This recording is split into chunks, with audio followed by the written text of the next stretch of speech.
Bien, bonjour à tous. Nous sommes déjà le 21 mai. Demain, c'est le 22 mai pour les Martiniquais. C'est une fête nationale. Nous, ce sera la semaine prochaine, le 27 mai. Pour l'heure, on va recevoir aujourd'hui, c'était vraiment exceptionnel, Willy Rosier, le directeur du CTIG. Avec lui, on va faire un petit point un peu sur la question du tourisme, puisque je sais qu'il y a beaucoup de gens, beaucoup de professionnels qui s'interrogent notre tourisme, comment va-t-il, où va-t-il, etc. Mais on en parlera dans un instant. Plus tard aussi, Diaz Stras, qui est militante de rebelle et de combat ouvrier, viendra nous parler de cette manifestation qui est prévue demain pour protester contre ce qui se passe en ce moment en Palestine. Les Israéliens, depuis 2 semaines, bombardaient cette région de Gaza. Un accord a été trouvé, mais en fait, la mobilisation ne doit pas faiblir. Sinon, comme chaque vendredi, nous aurons notre chronique de l'eau en toute sauce avec Jacques Davila et Isma Ouguenin qui nous parleront un petit peu des problématiques de l'eau, puisque vous savez que les choses commencent à prendre forme, peut-être avec le SMO, mais tout le monde n'est pas d'accord là-dessus. On en parlera. Sinon, au niveau social, bien, c'est le grand blocage à Canal+. L'eau ne coule vraiment pas dans le canal puisque les négociations sont au point mort. On fera le point avec Maxime Morel. Nouveau tiers-lieu, un tiers-lieu qui s'est ouvert à Goubert. C'est un petit peu, entre guillemets, la grande mode en ce moment. Les tiers-lieux. Olivier Félix s'est rendu sur place pour savoir de quoi il s'agissait exactement. Et puis, un autre conflit qui va peut-être, je dis bien peut-être, je touche du bois d'ébène. Ils se sont mis d'accord avec les maires, l'UTC et GTG. Ils devraient signer un accord cadre, probablement demain, après plus de 2 mois de conflit. Peut-être la fin de cette grève. Sinon, signale petite information que l'émission médicale qui a lieu chaque jeudi soir, hier soir avec notre consoeur Brigitte Zabarel n'a pas eu lieu. Elle sera ce soir à 19h avec le docteur Lionel Bélia du service nucléaire. C'est important, regardez ça ce soir à partir de 19h. Voilà, merci d'être avec nous en Guadeloupe, en Martinique, à La Réunion, partout. On nous regarde, on nous fait signe, on nous signale la bonne tenue de nos émissions. On remercie d'ailleurs tous les gens qui nous félicitent quotidiennement pour ce que nous faisons. Ben, on le fait parce que c'est normal. Il faut le faire. Alors, tourisme, Willy Rosier, merci, bonjour et merci d'être là. C'est vrai que les Guadeloupéens, enfin surtout les professionnels, se posaient la question, que fait le CTIG? Bonjour Danick, bonjour à toutes et à tous. Merci de m'avoir invité pour évoquer cette question. Je vous apprendrai rien en vous disant que la situation est extrêmement difficile. Oui. Et je pèse mes mots puisque même dans les scénarios les plus mauvais, les plus durs, on n'aurait pas pu imaginer que plus d'un an après, l'industrie touristique des îles de Guadeloupe est toujours je dirais, elle est toujours mise sous embargo. Elle est toujours en fait bloquée au point mort, puisque nous n'avons pas de fréquentation et que visiblement, au confinement après confinement, l'activité ne peut se développer. Donc, il est clair que derrière ça, ça veut dire que aujourd'hui, fin 2019, nous étions à plus d'1 milliard d'euros de recettes. Ouais. Ah oui, vous étiez milliardaire, non? La Guadeloupe était milliardaire. Et puis en plus, sans compter le tourisme local, puisque le tourisme local, c'est quand même à peu près 30% de revenus en plus, au bas mot. Et là, en fait, il faut aussi savoir, j'aimerais le rappeler, qu'en fin 2019, la Guadeloupe, les îles de Guadeloupe étaient un modèle de développement touristique. Faut dire de réussite. Un modèle de croissance, un modèle de réussite. Et qu'aujourd'hui, nombreux sont ceux qui ont investi dans le tourisme, que ce soit des particuliers, que ce soit des entreprises, que ce soit des grandes entreprises. Des projets, nous en avons encore beaucoup. Et il faut dire une chose aussi, c'est que l'attractivité, c'est-à-dire l'attrait des îles de Guadeloupe, est resté intact sur tous les marchés. Toujours. Que ce soit... Il y a une grosse demande sur la Guadeloupe, c'est ça ? Une grosse demande sur la Guadeloupe, que ce soit une demande venue de France, que ce soit des États-Unis, que ce soit du Canada, que ce soit de l'Allemagne, de la Suisse. Juste une petite parenthèse, où il dit quand même, que les Guadeloupéens entendent. Qu'est-ce qui fait qu'autant de gens veulent venir en Guadeloupe? Alors, il y a d'autres îles, il y a Barbade, il y a Trinidad, il y a Martinique, il y a même les Bahamas. Qu'est-ce qui attire les touristes étrangers sur notre pays? Écoutez, les dernières années ont quand même été des années très dynamiques en termes de construction d'images touristiques. Les professionnels ont été très réactifs aussi parce qu'ils ont beaucoup investi. Vous avez vu le nombre d'hôtels qui ont été construits, qui ont été rénovés. Vous avez vu aussi le nombre d'investissements sur ce qu'on appelle des villas, des meublés de tourisme.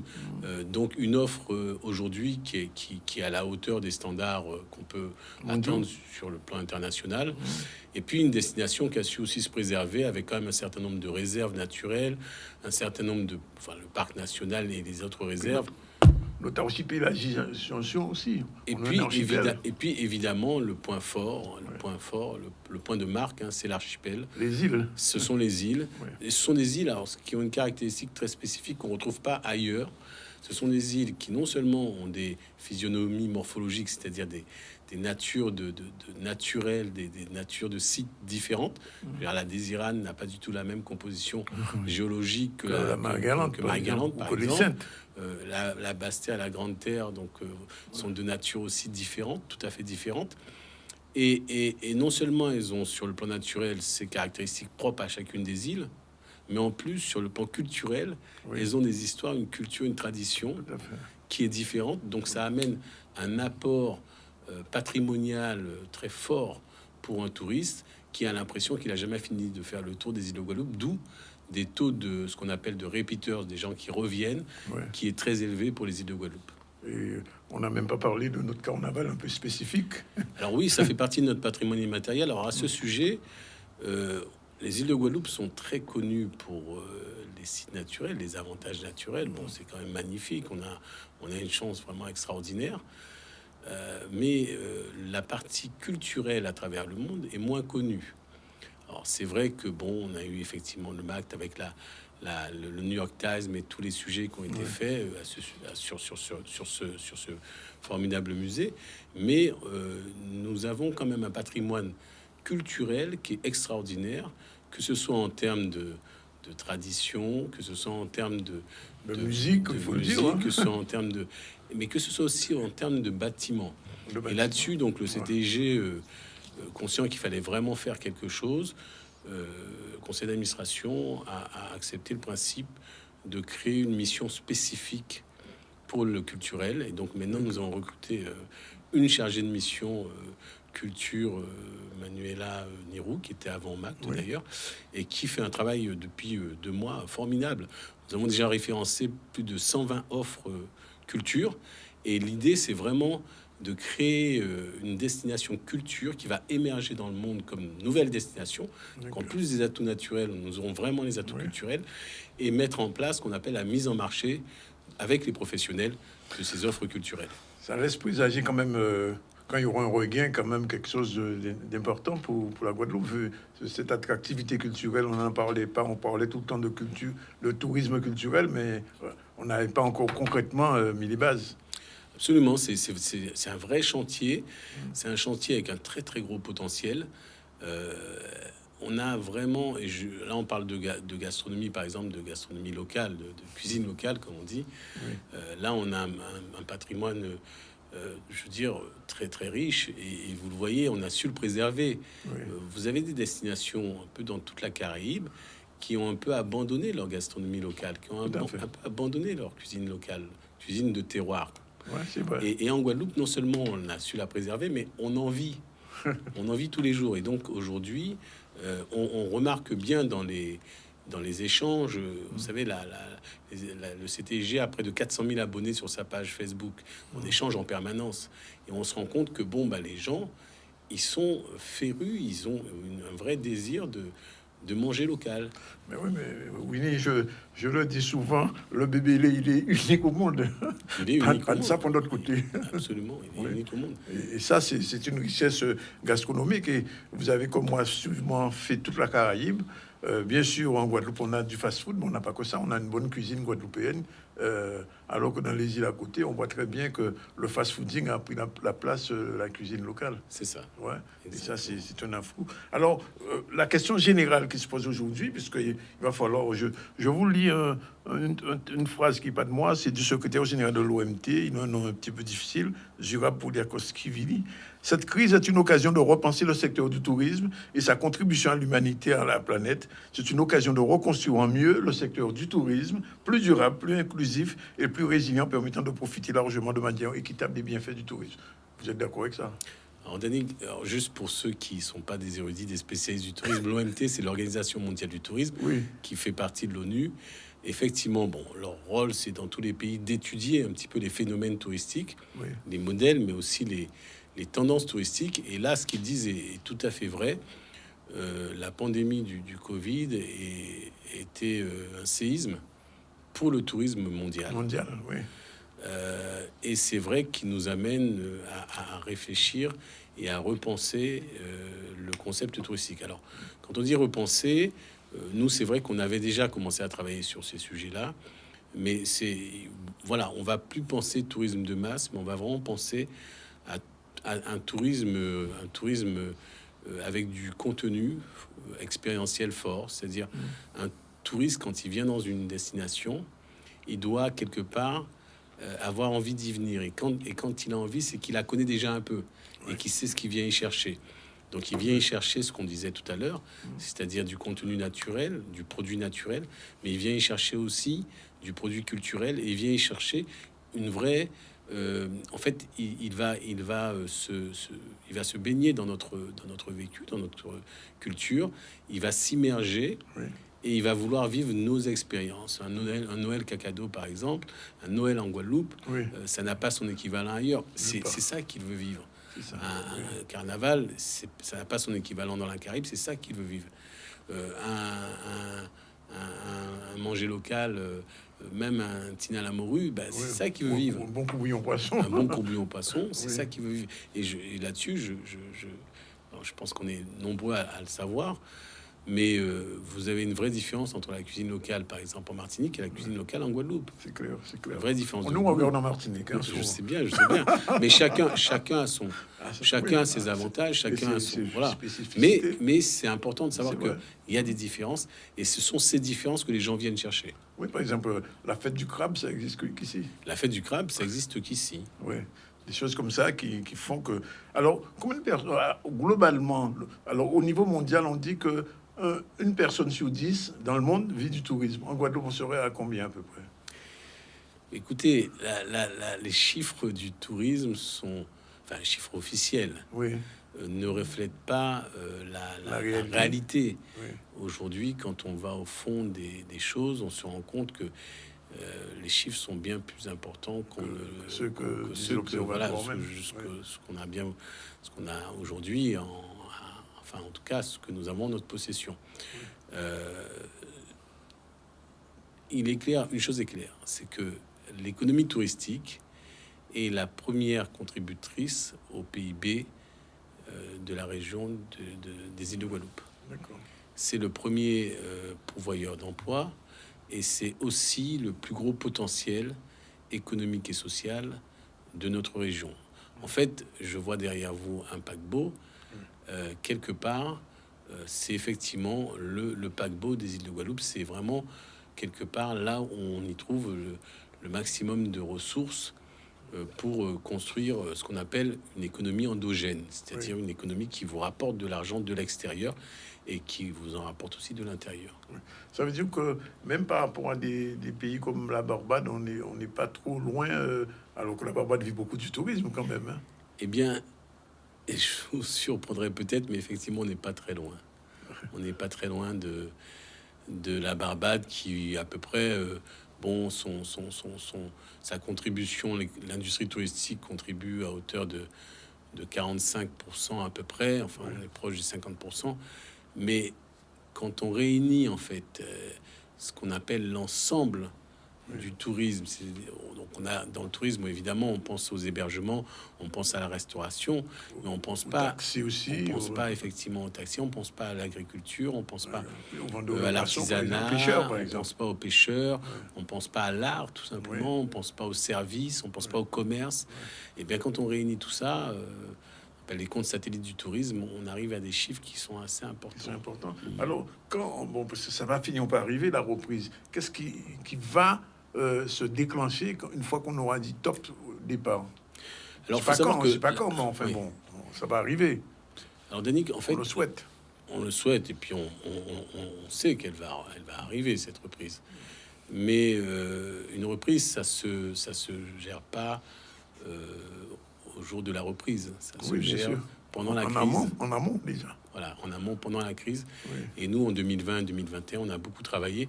Alors, je vous donne un chiffre comme ça. On a envoyé, par exemple, en 2020, plus de 1 200 000 mails. Waouh. Nous 1 200 000 mails. 1 200 000 mails. Oui. Nous avons refait complètement, nous sommes partis dans une entreprise vaste de refonte totale de notre outil Internet, de ce qu'on appelle la plateforme numérique, Oui, oui. que nous allons d'ailleurs bientôt présenter en conférence de presse, qui est beaucoup plus moderne, qui est beaucoup plus intuitive, et vous allez voir aussi qu'il y a beaucoup plus de possibilités. Donc ça, c'est un chantier long. On va vous présenter la première phase et la deuxième phase qui sera disponible juste avant Top Resa en fin septembre. On a aussi mis en place ce qu'on appelle beaucoup de rencontres avec les professionnels, beaucoup de webinaires.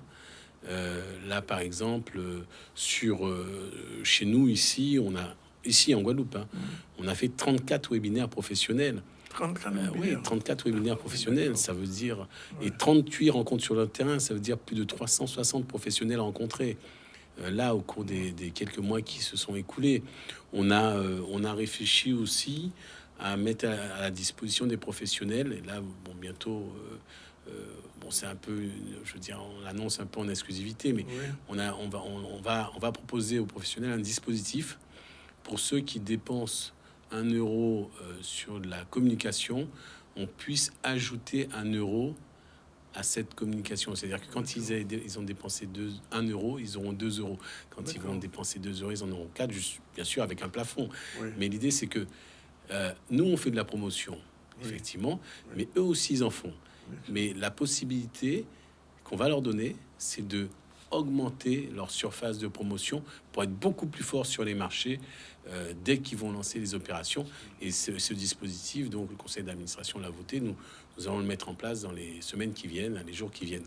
Parce que, enfin, vous le savez, Willy, les gîteurs ont beaucoup souffert aussi. Les hôteliers ont souffert, souffrent, enfin, on souffre toujours, les gîteurs aussi.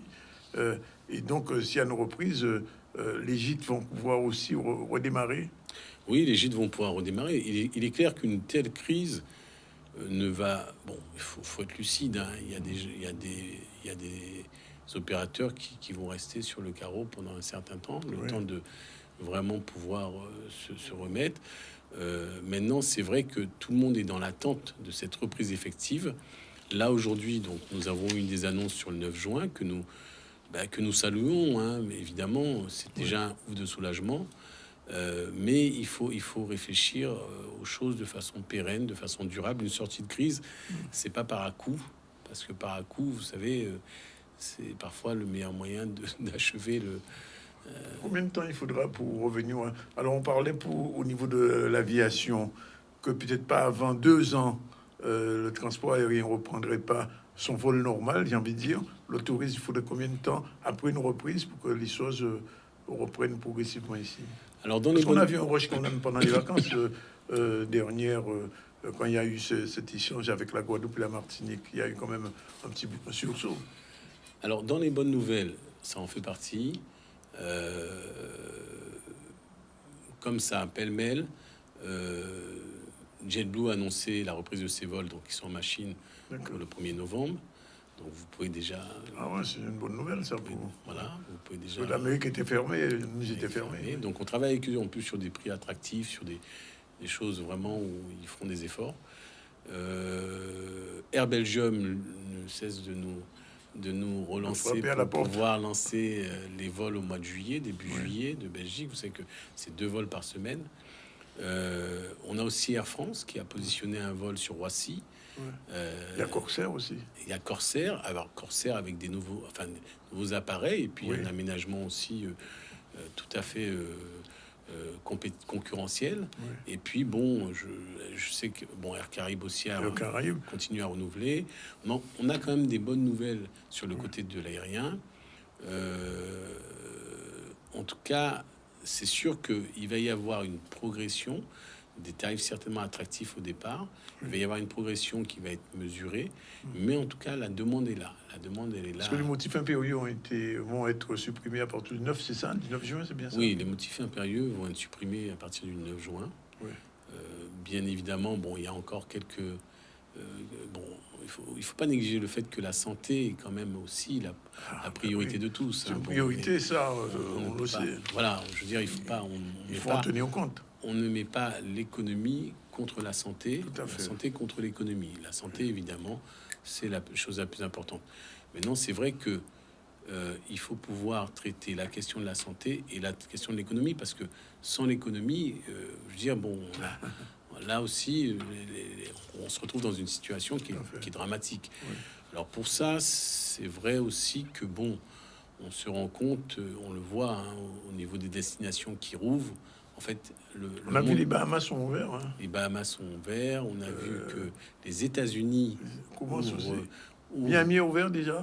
Alors, les États-Unis ont donné des dates précises où les gens vont pouvoir sortir. Bon, enfin, on sait déjà que L'Espagne s'est ouverte déjà. l'Espagne aussi, La Grèce aussi. la Grèce, puis on a aussi des pays aussi comme les Seychelles. On a des pays aussi. Enfin, on en a un peu partout. Bon, Israël, on a un certain nombre de pays qui ouvrent, mais surtout qui disent à leurs ressortissants, vous pouvez sortir. Bon, évidemment, du coup, ce qu'on appelle les marchés touristiques, donc les lieux touristiques dans le monde, tous commencent à s'organiser pour accueillir ces fameux touristes qui sont souvent d'ailleurs vaccinés, Oui. pour pouvoir récupérer. Parce que Saint-Martin fonctionne déjà. Saint-Martin, Partie hollandaise. Saint-Martin, partie hollandaise. Oui, oui. Saint-Martin, partie hollandaise. Alors, les croisiéristes, puisque j'ai eu 2 ou 3 croisiéristes qui m'ont appelé, m'ont dit oui, il faut lui poser la question quand est-ce que la croisière reprend, en rappelant bien que la croisière nous avait créé quelques problèmes ici. Alors, il reprend quand cette Alors, croisière? 2 choses à savoir sur la croisière. La première chose, c'est qu'elle va reprendre effectivement en novembre, comme Oui. prévu. En novembre, ça y est. En novembre, comme prévu, novembre 2021. On aura cette année à peu près 360 à 370 000 capacité de bateaux, donc potentiels croisiéristes qui peuvent arriver donc chez nous. C'est un peu plus de bateaux, bien évidemment avec 2 pôles très attractifs qui sont Pointe-à-Pitre et Terre de Haut. Oui. Mais il y en aura aussi en Basse-Terre, il y en aura aussi Basse-Terre à Basse-Terre, il y en aura aussi à Marie-Galante À et à Des. Marie-Galante et à Des. Et à Des. Et donc là-dessus, ce qui est très intéressant aussi, c'est qu'on a travaillé pendant tous ces mois avec les compagnies aériennes, Oui. avec les compagnies Oui, de croisière, pardon, croisiéristes, avec les croisiéristes, Oui. pour pouvoir travailler sur des protocoles. Oui. Et là-dessus, les compagnies de croisière sont assez sévères. Oui. Elles veulent des gens qui sont vaccinés, elles veulent des gens qui sont sans risque, puisque vous savez que le bateau, c'est un endroit Ah, clos. ben oui, c'est un cluster théoriquement. C'est un cluster théoriquement, enfin potentiellement un cluster. Ouais. Et c'est vrai que ces gens qui vont arriver sont des gens sûrs. On n'aura pas le problème de savoir si est-ce qu'ils vont amener ou pas la pandémie avec eux. Ils sont des gens sûrs. Et ça, c'était très très important pour l'éclosion, le retour de la croisière. Alors, je pose la question quand même. Je disais tout à l'heure qu'on est vu en Martinique, on va arriver à la fin. Le travail commun avec la Martinique qui avait commencé, ça va se poursuivre ou chacun va dans sa destination et à ses possibilités. Et mon souhait, mais ça c'est très personnel, c'est que ce travail se poursuive, ce travail s'intensifie et qu'on réussisse même à créer quelque chose de commun, parce que je pense qu'aujourd'hui nous pouvons faire des économies d'échelle sur un certain nombre de choses. Sur la promotion, par exemple. Alors, sur certaines opérations, où il n'y a pas de risque de confusion entre les marques. Et puis On s'appelle les îles de Guadeloupe. Il n'y a pas encore les îles de Martinique. Non, et puis peut-être qu'il y aura. Non, on est vraiment les îles de Guadeloupe. Et je pense que là-dessus, on peut pas être. Oui, peut pas être il n'y a imité. pas photo. Il n'y a pas photo. Voilà, on peut pas être imité. Mais par contre, il y a des domaines sur lesquels on peut travailler ensemble, sur la recherche de nouvelles compagnies, sur des économies logistiques pour faire des salons, parce que quand vous prenez 100 mètres carrés, quand vous prenez 200 mètres carrés, vous pouvez négocier le prix. Oui. Sur de la logistique en termes de connaissances aussi. Par exemple, il y a des effets d'apprentissage. Nous, on a un petit peu de vent en ce qui concerne le digital. Il y a des choses qu'on peut aussi échanger en termes d'apprentissage. Et puis, il y a des choses aussi, des bonnes pratiques en termes réglementaires qu'on peut échanger aussi. Donc, mais c'est vrai que sur les grands fournisseurs, je sais pas, je parle à Tout France ou d'autres, on peut négocier des choses qui sont plus faciles à négocier quand on est à deux que quand on est seul. Alors, pour conclure, on peut dire que le CTG est prêt pour la relance, pour le redémarrage. Le CTG est prêt. La seule chose qui nous inquiète, à vrai dire, et je profite de l'occasion pour le dire, c'est le niveau de vaccination. Oui. Et c'est vrai que là-dessus, on comprend bien évidemment, c'est la liberté de chacun, et là-dessus, il n'y a absolument rien à dire. Maintenant, c'est sûr aussi que à un moment donné, on se rend compte que c'est la seule solution sûre qui est disponible. Et vraiment, aujourd'hui, le CTG va, aux côtés d'autres, travailler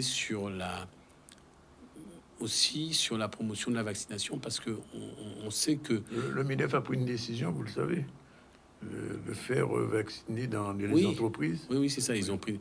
Mais je pense qu'on on doit se parler, on doit en parler, on doit se parler. Moi, je comprends tout à fait les craintes des uns et des autres, et là-dessus, je pense qu'il faut en parler aussi. Oui. Il faut que chacun, en son âme et conscience, puisse vraiment aussi se rendre compte de l'importance de cette décision pour l'avenir de tous, en fait. Hein. Et aujourd'hui, je pense qu'il est nécessaire que on avance dans cette direction. Écoutez, Willy, on vous remercie d'être venu nous dire tout ça. J'espère que les Guadeloupéens qui sont fans de croisière, ils savent. Les gens qui s'occupent des gîtes posaient question. Monsieur Vion, vous l'avez souvent su, a fait une remarque disant que les gîtes n'avaient pas de fiscalité par rapport aux hôtelleries, etc., etc. Bon, ça c'est une polémique dans laquelle moi je ne vais pas entrer. Ça c'est un problème très professionnel. Est-ce qu'il y aura bientôt au niveau international, c'est la dernière question, des salons? Je crois qu'il y a eu le Fitur récemment à Madrid, je crois. Oui, non, les salons reprennent. Topresa est prévu. Topresa est prévu? Oui, Topresa est prévu la fin de la première semaine d'octobre, le 6 octobre. Bien. Non, les salons reprennent, là, ça y est, un peu partout dans le monde. Bon, écoutez... Sur la croisière, il y en a un bientôt, d'ailleurs, il y a le Cruise 63, je crois, bientôt à Miami, sur la croisière, il y a, je crois, 600 agents de voyage qu'on peut rencontrer, sur lesquels on s'est positionné aussi. Concrètement, si tout va bien, au mois de juillet, il y aura un début de reprise. Ça va commencer à bouger. Alors, au mois de juillet, on va lancer une grande campagne comme on l'a fait l'année dernière pour la consommation locale. C'est vraiment le tourisme local. Pays. On a ce qu'on appelle les touristes affinitaires, donc la famille qui rentre. Et puis on a nous aussi besoin de vacances. Hein, donc là, on va vraiment aussi recréer ce lien entre le Guadeloupéen, la population locale et son tourisme pour pouvoir privilégier le tourisme local. Bien, écoutez, ce qu'on peut espérer, c'est que ça redémarre pour les gens qui en vivent, les touristes, pas les touristes, les taxis, les hôteliers, les gîteurs, les pêcheurs, enfin tous ces gens qui dépendent aussi du tourisme, et puis que la Guadeloupe se porte un peu mieux du point de vue de la santé aussi. Ça, c'est aussi important. Merci en tout cas d'être venu, et la conférence de presse est prévue dans combien de temps? Dans une quinzaine de jours. Une quinzaine de jours. On aura l'occasion de vous revoir alors. Voilà, il est 13h06, on prend la première pause. On se retrouve tout à l'heure pour développer l'information et recevoir nos prochains invités. À tout à l'heure. Voilà, retour sur le plateau du ZCL News. Je vous l'ai dit, on va recevoir aussi Diaz Grasse, qui est militante de Rebelle de Combat Ouvrier. Bonjour. Bonjour tout le monde. Merci d'être venu. On va parler tout à l'heure de cette manifestation du 22. C'est demain? C'est demain. C'est 22 mai à Martinique aussi. Hein. Oui, mais là, c'est pour le peuple palestinien, pour protester contre les massacres en Palestine. On va en parler. Pour l'instant, on revient à la situation sociale à Canal+. Je disais qu'il y a de l'eau dans le gaz et dans le canal aussi, puisque les négociations sont au point mort depuis 2 semaines. D'un côté, la direction dit les 4 points sur 5 sont résolus. Il reste 1 point. De l'autre côté, les travailleurs de l'UGTG disent que rien n'a changé et ils continuent leur mouvement. Maxime Morel est allé sur place voir ce qui se passait. On l'écoute.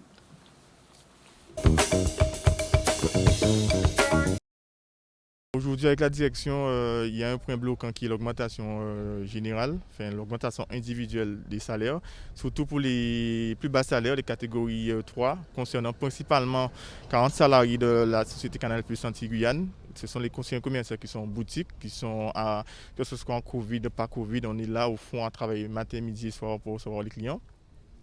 Donc aujourd'hui, on a demandé à la base une augmentation de 150 € net, donc qui a été refusée par la direction. Donc on a revu à la baisse cette augmentation de salaire pour une augmentation de salaire de 60 € net. Aujourd'hui, la direction reste sur ses principes d'augmentation dite de performance, c'est-à-dire que c'est au mérite, c'est-à-dire que si vous avez travaillé correctement dans l'année, aujourd'hui, il nous propose une augmentation de salaire de 21 € net pour les salariés qui en ont droit. Parce qu'il faut savoir que l'année dernière, il y avait des salariés qui n'avaient pas droit parce que pour eux, ils ont estimé que ces salariés n'ont pas travaillé correctement dans la boîte. C'est jugé par rapport aux tâches qu'on réalise dans la boutique. C'est-à-dire que si on arrive à faire plus de chiffres, plus de MyCanal, ou plus d'abonnements. Aujourd'hui, moi, j'estime que tous les salariés conseillers commerciaux en boutique réalisent les mêmes tâches, donc tous les jours, sachant qu'on fait beaucoup d'échanges, on reçoit beaucoup de clientèle, nous réalisons la logistique, pour moi, on fait de la sécurité, agent de sécurité.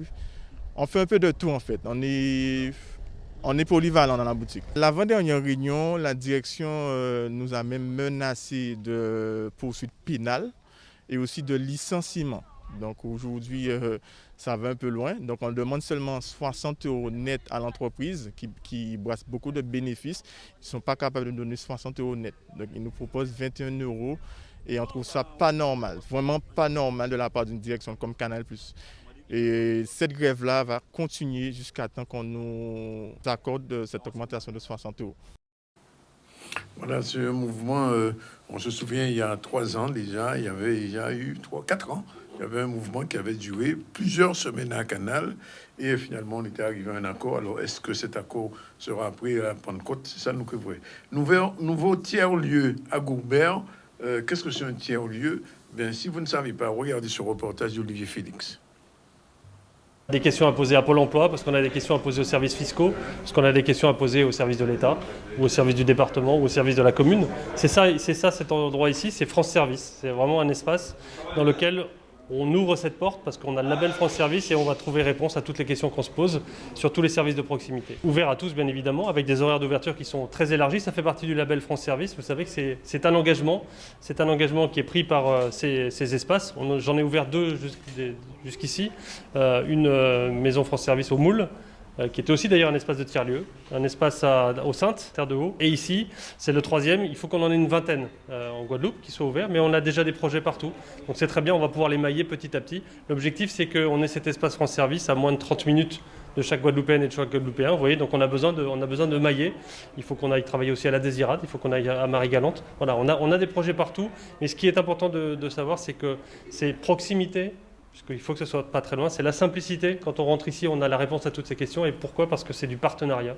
Et c'est du travail avec l'ensemble des institutions qui sont là et qui répondent à cet appel à projet. Les personnes qui sont là, que vous voyez avec leur petit badge France Service, ils sont pas payés par France Service. Ce sont des agents de la commune, mais qui répondent aux questions de France Service. Ça fait partie du label. Ils ont été formés pour, on ne l'a pas dit tout à l'heure, mais ils ont été formés pour. Ils vont continuer à être formés.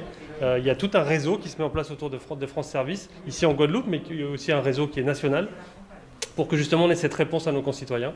C'est un des enjeux très forts de proximité et de services publics de proximité. Et aussi les services avec les instances publiques, mais aussi avec des opérateurs privés, notamment dans le domaine du numérique, de la dématérialisation, l'informatique, et de plus en plus il y a des opérateurs privés, des jeunes, le coworking, qui viennent travailler dans ce lieu.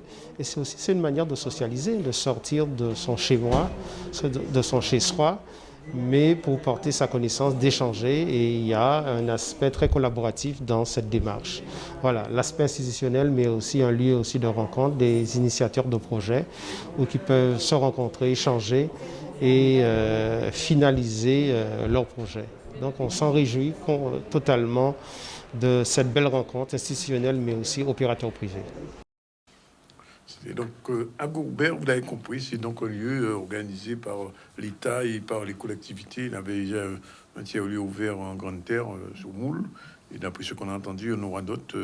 Ça s'appelle France Service. Bien, alors, on parle un petit peu de l'étranger, puisque depuis pratiquement 3 semaines déjà, Israël bombardait le territoire de Gaza, de la Palestine. Il y a eu plus de 300 morts, et des jeunes, des enfants. et Israël continuait. Mais je crois qu'il y a un début de négociation. Je ne sais pas si ça va tenir. Mais pour l'heure, en Guadeloupe, il n'y a pas eu beaucoup de réactions de la part des partis politiques, à part au combat ouvrier qui s'est mobilisé, qui va se mobiliser.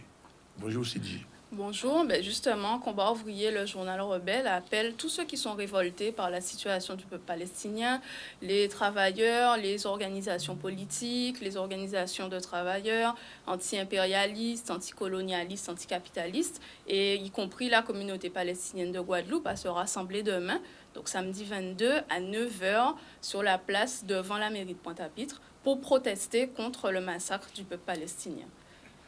Alors, il y a eu un cessez-le-feu hier, mais on maintient quand même notre mobilisation parce que de toute façon, cet épisode-là, c'est un épisode parmi une guerre qui dure depuis plus de 70 ans maintenant. Depuis 48, c'est ça, exactement. Ouais, exactement. Et on a vu les conséquences. Moi, en tant que journaliste, j'ai vu quelque chose d'horrible qui s'est fait. Le siège d'Al Jazeera et de l'agence Presse, et puis a été complètement éliminé. Complètement rasé. Alors bon, ils disent qu'ils avaient prévenu avant, donc il n'y a pas eu de victimes, mais enfin, on a vu les images des lynchages dans la rue. Ça a démarré en fait début mai parce que il y a des familles palestiniennes qui allaient se faire expulser de Jérusalem-Est. C'est un petit bout de ville qui est réservé aux Palestiniens. Et le gouvernement israélien est de plus en plus agressif, en fait, prend de plus en plus de place. Imaginez-vous, vous avez une maison, un terrain, et puis un jour, des gens viennent s'installer autour de vous. Et puis, bon, à un moment, on vous dit, bon, mais vous ne pouvez plus rester dans votre maison, il faut que vous alliez plus loin. Alors, bon, on utilise la violence contre vous, donc vous allez plus loin. Après, on vous dit, quelques années plus tard, non, il faut encore vous déplacer, donc vous allez de plus en plus loin. Et puis, quand vous vous révoltez, vous avez des bombes sur la tête et une armée contre vous. Et c'est ça qui est en train d'arriver au peuple palestinien. Donc, c'est pour ça que nous, on est de leur côté. On soutient les Palestiniens contre le gouvernement israélien qui est criminel. Oui. Alors, d'une manière générale, il faut le dire, Combat ouvrier a toujours soutenu les luttes des peuples du tiers-monde et un peu partout. C'est la vocation internationaliste. Oui, c'est une oppression inadmissible. Israël se comporte en colonialiste. Oui. Israël se comporte en colonialiste. On nous parle de guerre, mais ils ne sont pas à égalité. Il y a eu 232 morts du côté palestinien, en majorité, enfin plus de la moitié de femmes et d'enfants, et une douzaine de morts du côté israélien. Donc, on voit bien de quel côté la puissance et la force est. Et surtout qu'Israël est soutenu par les impérialistes, par les Occidentaux, surtout les États-Unis en tête, puisque le Proche-Orient, le Moyen-Orient, c'est une zone où il y a des richesses, il y a du pétrole, il y a des minéraux précieux, et les bizins, on gendarme s'y passe, quoi, pour veiller aux affaires. Donc, c'est pour ça aussi qu'Israël est dans cette posture-là et que les grands États se taisent. Oui. D'une manière générale, ce type de combat qui se fait là-bas, les Guadeloupéens ne sont pas suffisamment informés parce que, faut le dire, je disais, il n'y a pas de réaction des autres partis politiques, même les autres organisations politiques, il n'y a pas à dire. Comment ça se fait? Nous pas ça pour les autres, mais en tout cas, nous avons invité tout le monde. Demain, justement, c'est une occasion de venir et de faire tant qu'il y a ni une protestation qu'a fait, qu'il y a ni monde qui pas d'accord avec ça. Et c'est une vraie oppression. Le peuple de Gaza, c'est un morceau de terre, c'est une bande, la bande de Gaza, c'est 400 km². Donc, c'est un territoire qui est 5 fois plus petit que la Guadeloupe. Elle fait 2 millions de monde. Donc, 4 fois plus de monde qu'en Guadeloupe. C'est comme si vous étiez qu'à prendre Pointe-à-Pitre, Saint-François. Voilà. Vous étiez qu'à partir de la côte jusqu'au Grand Fond. Donc, c'est un morceau en largeur, en longueur. Et au cas mettait 2 millions de monde dedans. C'est ça, en fait, qui arrive à Gaza. Vraiment, ils sont confinés, vraiment. Ils sont confinés. Donc, tu imagines quand Israël lâche une bombe, les dégâts que ça fait. Parce que les gens sont les uns sur les autres dans la bande de Gaza. Donc, c'est inhumain ce qui est en train de se passer. Et en plus, Israël détruit des immeubles entiers. Bien sûr. C'est incroyable, ça. Il y a eu, je dis, en 11 jours, 232 victimes, dont une majorité de femmes et d'enfants. Donc, c'est un massacre.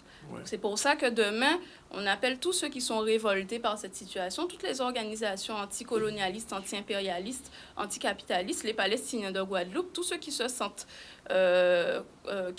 touchés par ça, solidaires, à venir demain, le 22 mai à 9h, devant la mairie de Pointe-à-Pitre.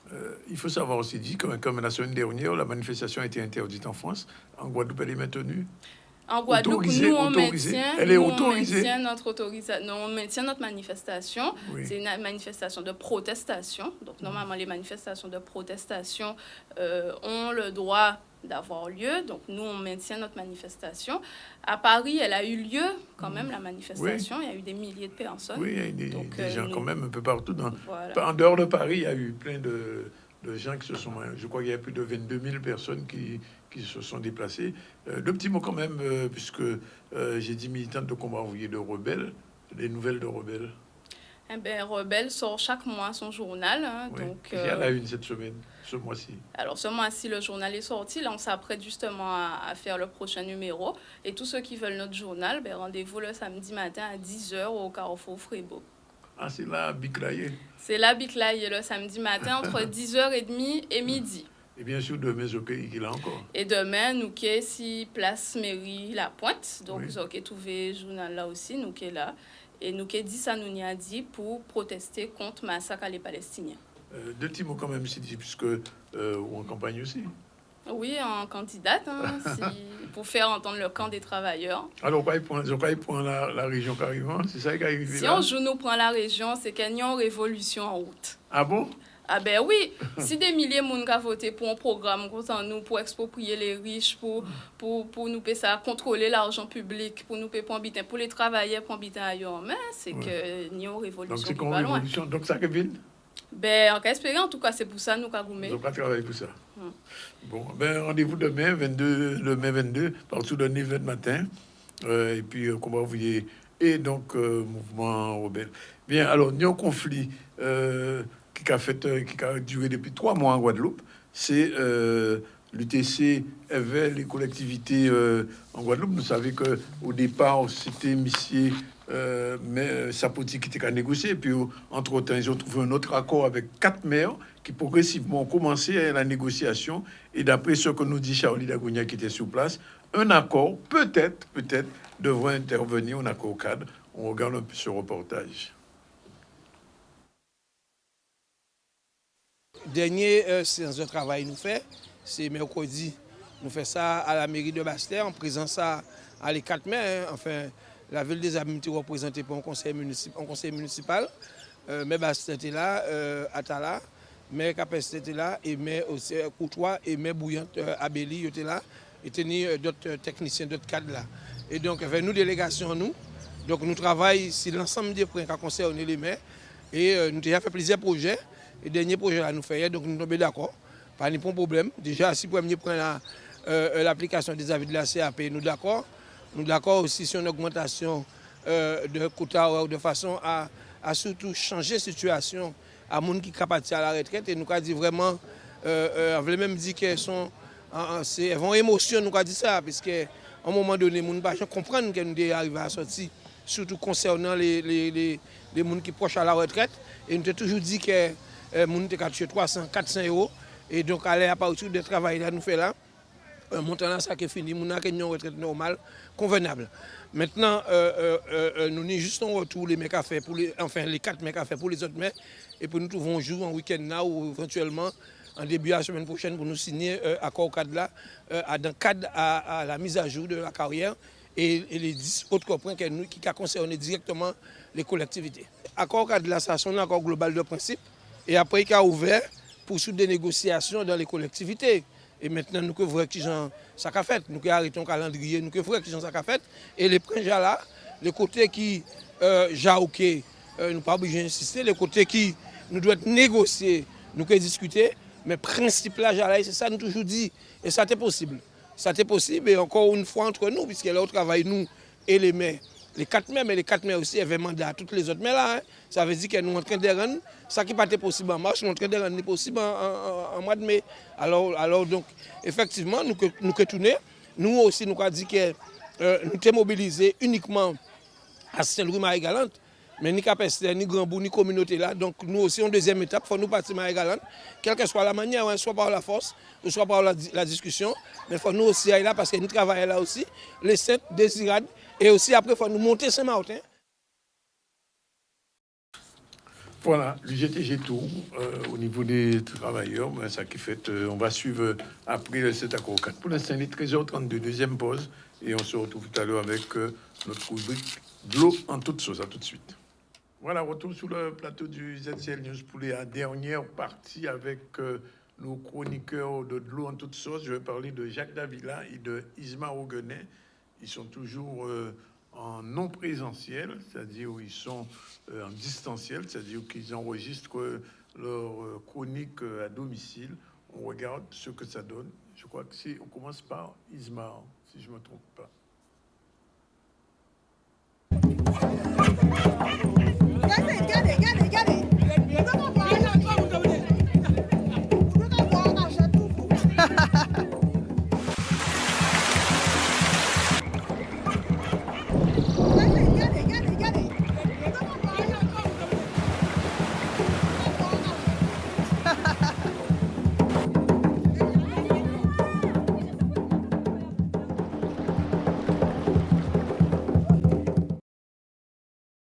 Bonjour tout le monde, bonjour tous les auditeurs, les téléspectateurs qui sont sur le canal 10 et qui fidèles à l'émission Nous, de l'eau en toute sauce. Encore vous parler d'un point important, c'est question à SMO là, syndicat mixte de gestion de l'eau et de l'assainissement en Guadeloupe. Encore parler de ça parce que nous tout cas changé que sinon loi qui est créée et syndicat mixte là ça. Et on toujours dit qu'en cas de ça extraordinaire, qu'il faut une loi pour te faire en sorte que c'est là qui te mettre d'accord. Mais c'est pas grave, ça est important que ça fait. Et ça est intéressant, c'est que la loi là, ça y est vite. Parce que il a déposé proposition là le 14 décembre 2020, le 15 avril 2021, il était adopté définitivement, et le 29 avril, la loi là est promulguée. Donc la loi là en place. La loi a dit débuter. Il y a un premier texte qui est article 1 là, il est créé un syndicat mixte de gestion de l'eau de l'assainissement en Guadeloupe. Voilà. Et syndicat là, ça, il peut comprendre un certain nombre de trois catégories de monde. D'abord, les 5 communautés d'agglo, Cap-Excellence, Nord Caraïbes, Grand Sud Caraïbes, Nord Grande Terre, Nord Basse Terre et Riviera du Levant. Ça sont première catégorie, c'est les communautés d'agglo. Mais aussi deuxième catégorie, c'est la région Guadeloupe. Et troisième catégorie, c'est le département de Guadeloupe. Donc, ça veut dire que M. Semounassa, il est dirigé réellement syndicat là, mixte là. Donc, il est une gestion à de la meilleure. Et on dit ça, syndicat là, ça a des compétences énormes, extraordinaires. Parce qu'il prend toute compétence à la communauté d'agglo, toute compétence à de l'eau, à le conseil départemental, toute compétence à on parle de compétence à l'eau même, à l'office de l'eau. Donc, notamment si préservation de la ressource en eau. Il était adopté définitivement, et le 20, c'est pourquoi il faut très attention. Donc, loi là créée, loi là met en place, et il a dit que syndicat là, ça, il créé au 1er septembre 2021. Oui. Mais entre le 1er septembre 2021 et les lois la créée le 29 avril, qu'est-ce a fait? Nous avons une phase de préfiguration. C'est-à-dire qu'en fait, ça compliqué. Nous avons un paquet dispositif, un paquet monique à gérer de l'eau. Il faut faire en sorte que tout ça va dans la même direction, là, même ce mot-là. Donc ça veut dire que nous avons un travail de fait, il y a place à mettre en place pour que unification à travail la fait. Donc, nous avons cette phase de préfiguration. Comment ça va être fait? La phase de préfiguration là, c'est mon qui a dirigé dans le noyau, fait en sorte que voulait associer les associations d'usagers à dans phase là ça pour bailler point de vue à eux. Et ils ont ouvert 5 grands chantiers, des grands chantiers notamment ce sont sous forme de commission. Mais en fait, je crois qu'il y a finance premier là, c'est il regarder ce qui mode de gestion il fait fonctionner ces mots là. Ni en commission expertise, il faut garder qui gère les problèmes techniques, qui gère faire fonctionner les opérateurs, enfin, les moyens pour les bits marcher bien. Sinon, on partit aussi, il va créer relation clientèle. relation clientèle, c'est tout ça qui a concerné les facturations, les réclamations, tout ce là ça. Faut yo que garder qui ça fonctionne. Donc c'est important que nous prévions nous. Et si nous relation à l'usager, et son autre but, dit nous relation à l'usager, c'est du fait que c'est tout qui gens yo associé usager là à la participation là, notamment à la phase de préfiguration là, qui on visioconférence où effectivement il fait nous participer, ben et nous en train de venir nous à dans ça. Et dernier là effectivement qui n'est c'est modèle économique là, c'est gestion des ressources humaines, oui. Alors, gestion des ressources humaines. Donc, c'est ce cinquième grand chantier là, il a fait forme de commission. Alors, ça qui est important de comprendre, c'est que c'est très important que je dis là, les associations vigilantes, c'est qui a passé, parce qu'on l'a bien déterminé bien à présent. Faut pas nous laisser ces messieurs faire biter à eux et qu'on nous ça tout de suite. Donc, ils veulent associer nous, mais nous faut nous demander qui titre nous là, qui moun y a dans ça. Pas n'importe qui monde, non. Nous avons pensé qu'il y a des associations qui déclarées, qui ont fonctionné, qui ont fait assemblée générale, illégale. Donc, c'est, et puis, nous avons fonctionné. Deuxième butin, à dans le mode d'association, là, proposez-nous trois gens pour nous associer nous. Ils demandez-nous, comme nous 5 commissions pratiquement, 5 groupes de travail, est-ce que nous avons désigné entre nous les associations, nous avons désigné 5 représentants d'associations qui siègent dans 5 ces commissions-là, ça, sont au monde. Ça qui pas facile parce que commencer toute l'association là qui diverse qui mettre en place. Deuxième mode de proposer nous dit nous, eh bien, est-ce que nous pouvons faire des 5 groupes d'associations, 5 qui correspondent à 5 ateliers là qui là, 5 commissions là, et on responsable à chaque commission qui est en relation avec nous. Et nous réfléchir et nous essayer de tenir compte de ça nous pas dit. Et troisième mode là proposé là, c'est que c'est qu'on schéma visioconférence là, hein. Un mois, 3 par mois, nous allons réunir nous en grand groupe et nous allons faire le point si Jean les petits marché, nous allons faire point de vue. Alors, donc, si ces 3 modes-là, ça, on peut penser que, si nous avons évident, c'est le fait que, 1 fois par mois, faire le point, ça ne va pas gêner personne. Tout le monde là, nous connaître qui avance à les travaux. Et les autres là, l'autre là, personnellement, moi, en tant que représentant de la communauté de l'honneur Gastec, et qui membre à LKP, je dis qu'un plus favorable à le fait que, nous réunissons 5 groupes d'associations et nous allons réfléchir parallèlement à ces messieurs, nous allons faire des propositions pendant si chaque thème là. Et notamment si c'est concerné. Encore c'est important pour nous être vigilants parce qu'il y a dans phase là de préfiguration là, et bien c'est là tout le monde a mettre en place si gens ça va fonctionner. Sinon, Peter nous dit, dès le départ, nous allons répéter ça, quel que soit ça qu'on a fait, les modèles économiques, nous pas voulu délégation de services publics. C'est là nous avons un gros bab si vous voulez mettre cette délégation de service public, parce que ces délégations de service public, ils mettaient nous la nuit là. Nous pas de l'eau là, mais à bon qualité privée. Deuxième idée, nous, effectivement, ça se comprend, c'est que même si nous a créé, nous fait toute préfiguration, nous voulons avant 21 et 1er septembre 2021, que nous quand même, là où il faut commencer, en phase de transition, avant nous a fonctionné normalement. Donc, du 29 avril, début loi la créée jusqu'au 1er septembre, nous avons phase de préfiguration, mais à partir du 1er septembre 2021, que nous en phase de transition où regarder qui a l'évité qu'à fonctionner. Donc, on peut penser que les associations d'usagers, les usagers, il faut rester vigilants pour tout ce qui est capable de faire une vie à eux. Les associations d'usagers, nous pouvons représenter les usagers. Sans autres, nous pas rien. Parce que ces autres qui disent nous laissent parler aux autres, nous disent nous consacrons ça, nous consacrons ça. Donc, c'est important que nous fassions le point régulièrement et les usagers pour nous dire nous consacrons les avancer. Alors, nous sommes les traiter aujourd'hui là, il y a qu'à penser que nous comprenons petit brin, mais il faut nous rester vigilants à une phase de préfiguration là. Mesdames, Mesdemoiselles, Messieurs, bonjour. Chers amis, chers téléspectateurs et chers écouteurs de audio, de radio, de ZCL et de l'eau en toute sauce, bonjour.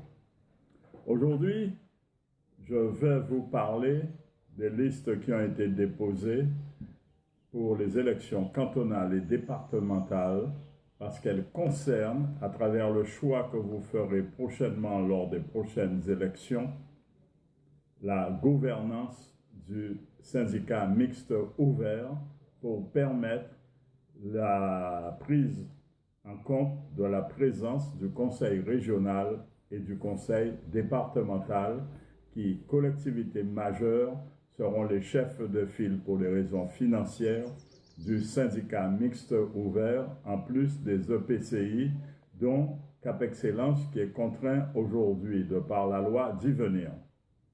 Il faut que vous sachiez que quels que soient vos sentiments personnels, quelle que soit la passion et l'émotion qui puissent vous animer, il est important de réfléchir car le choix que vous ferez conditionnera la réussite de ce syndicat mixte ouvert où certaines forces qui sont acteurs des irrégularités, des causes de tous les dysfonctionnements, les manquements que vous avez à subir, dont notamment la facturation, qui prend en compte toutes sortes d'anomalies, y compris des montants prescrits, des montants injustifiés, avec des mesures et des méthodes dépassées qui ne correspondent pas à la réalité et qui ont déjà causé beaucoup de dégâts, aggravant le stress de nos milieux les plus défavorisés, sans omettre les conséquences judiciaires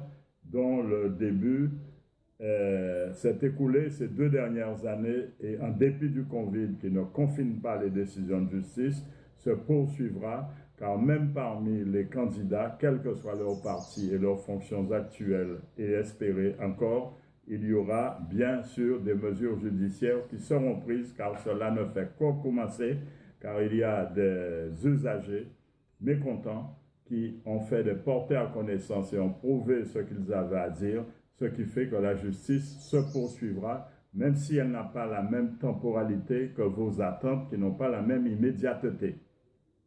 J'attire votre attention aux certaines forces sur le fait qui sont auteurs. Le budget annuel, par exemple, de la région en investissement est de 150 millions en période électorale, 120 millions, 125 millions d'euros le reste de l'année pour le développement économique.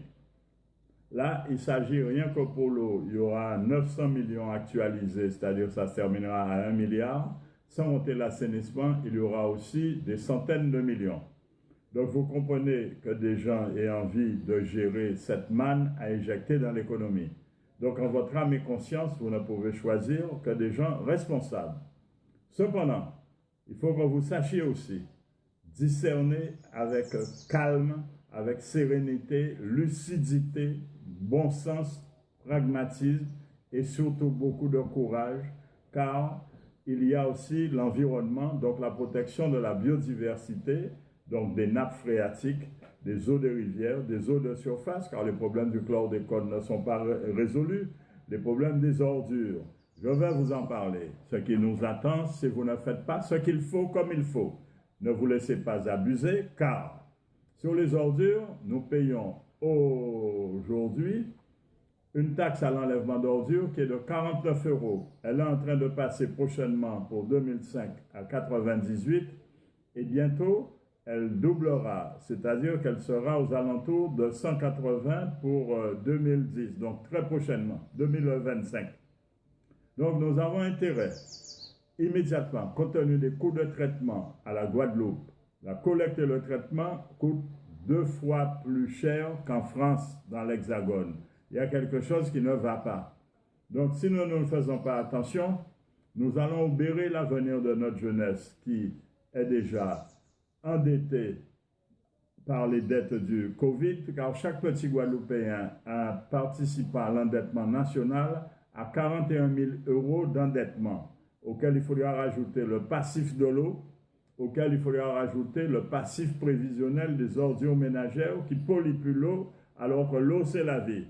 Donc vous devez descendre à vos âmes et consciences et ne pas vous laisser abuser par qui que ce soit des bouffons, des hableurs, des batteurs d'estrade, des hommes de théâtre, car là, il s'agit du devenir de notre population.